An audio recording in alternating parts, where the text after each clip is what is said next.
कृष्ण कभी कभी वृंदावन की ओर मुंह करके रोते हैं।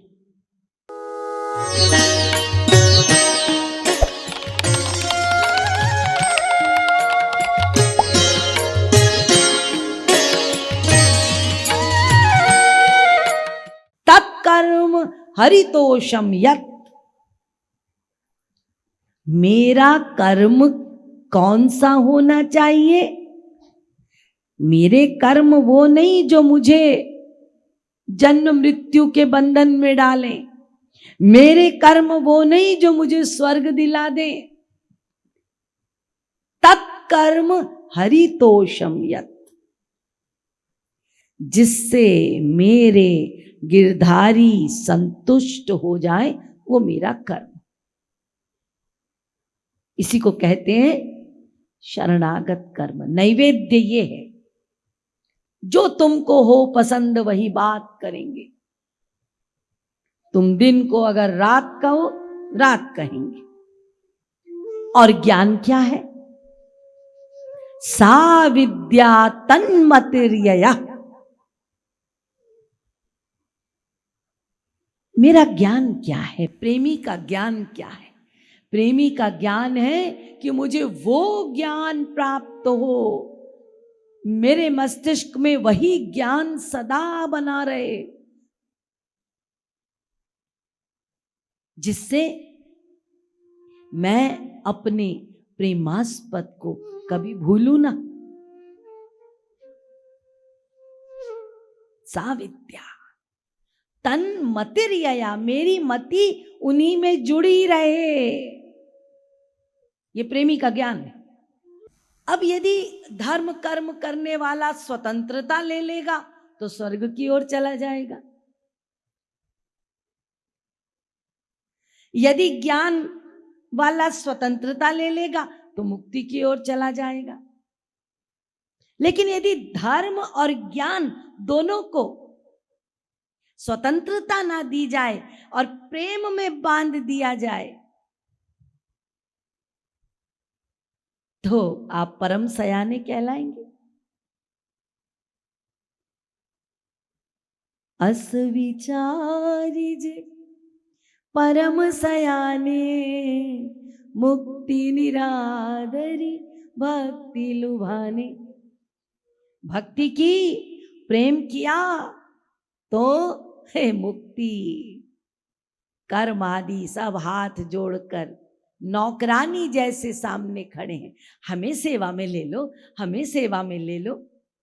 लेंगे लेंगे, खड़े रहो। तो प्रेमी जो है वो परम सयाना है। प्रेमी धर्म और ज्ञान को स्वतंत्रता ना देते हुए उसे भक्ति की ओर मोड़ लेता है और परम श्रेष्ठता को प्राप्त होता है। आप क्या जाने जो प्रेमी है उनकी दशा क्या होती।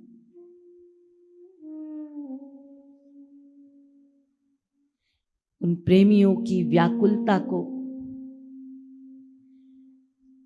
प्रेम में धधकता हृदय, वियोग में धधकता हृदय ही समझ सकता है।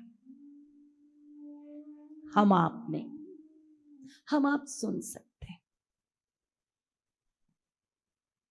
इसीलिए तो ज्ञानी परम ज्ञानी उद्धव को भी श्री कृष्ण जी को भेजना पड़ा इस प्रेम का दर्शन कराने के लिए। उद्धव अपने कृष्ण को, जो ब्रह्मज्ञानी है, सर्वव्यापक रूप में देखते हैं।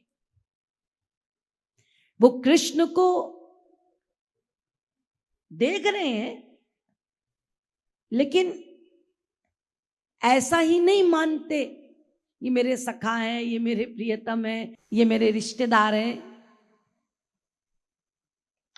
मैं बड़ा हूं या ये छोटे हैं। ये रिश्ते विश्ते में नहीं देखते। वो परम ज्ञानी है, परमहंस है उद्धव। वो देखते हैं कि मेरे ब्रह्म निराकार है, सर्वव्यापक है, हर एक में व्याप्त है और रूप ले लिया है। ऐसे ही एक रूप में यहां भी है। उनका ज्ञान ऐसा है। सूखे हैं बिल्कुल। उद्धव ने देखा कि अक्सर कृष्ण कभी कभी वृंदावन की ओर मुंह करके रोते हैं, रोते हुए देखा कृष्ण को कई बार। श्री कृष्ण जी से कहा, रो रहे हो किस लिए? तो कृष्ण ने कहा कि अधिक अच्छा है कि ये जाकर ही समझ ले कि मैं क्यों रो रहा हूं। तो उद्धव से कहा, अरे जाओ ब्रज में जाओ, वहां जाके समझ लो मैं क्यों रो रहा हूं। उद्धव ब्रज में गए और उस प्रेम नगरी में जब प्रवेश ही किया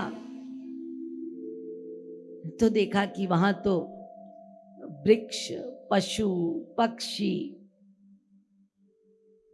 ये सब प्रेमिक हैं। वो वृक्ष खड़ा पुकारता है उद्धव को, अरे उधर कहां चले जा रहे हो ज्ञानी साहब, इधर आओ। बीच में गिर गया विटप, रास्ता रोक दिया। इधर विटप, इधर विटप, इधर विटप, जा रहे हैं उद्धव, रुक जाओ। और उस विटप पे बैठे हैं पपिए जो रात दिन नियम से मथुरा की ओर मुंह लगाकर बैठते हैं और पीयू पीयू पुकारते। कब आओगे? कह के गए थे मैं जल्दी आऊंगा, वो जल्दी आज तक नहीं आया। तो उस ओर मुंह कर रहे हैं, आज कोई आया है तो कहते हैं पपिया कह रहा है पी कहाँ है बतराओ। तुम तो पी के देश से आए हो ना, जरा बता दो। अरे ना आए वो बाबा, संदेशा तो दे दो, वो अच्छे तो है ना, वो स्वस्थ तो है ना।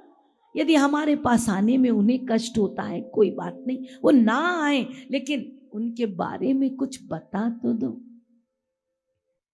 गोपियों को देखा उद्धव ने, डांट लगा दी वियोगियों ने, इन योगिनों ने डांट लगा दी उद्धव को।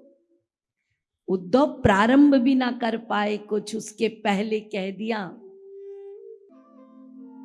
हम गृहस्थ के हर कार्य करते हैं, अनुकूलता प्रतिकूलता झेलते हुए कर्मयोगी बनकर निरंतर हृदय से अपने गिरधारी का स्मरण कर सब कार्य करते हैं। हमारे लिए ये घर ही वन है, हम कीचड़ में रहकर भी कमल हैं। ये गोपियां हैं जो दिन रात अपने प्रभु के वियोग में गृहस्थ के सारे कार्य करते हुए भी असली कार्य कर रही। कोई घर का कार्य छूटा नहीं, सब कर रही, सबको संतुष्ट कर रही हैं, लेकिन असली कर्तव्य भी कर रही। जब उद्धव लौटे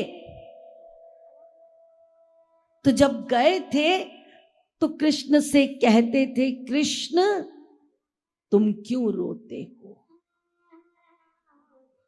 अब लौट के आए तो कहते हैं, कृष्ण तुम कम रोते हो। कृष्ण तुम कम रोते हो, रोती तो है वो गोपियां।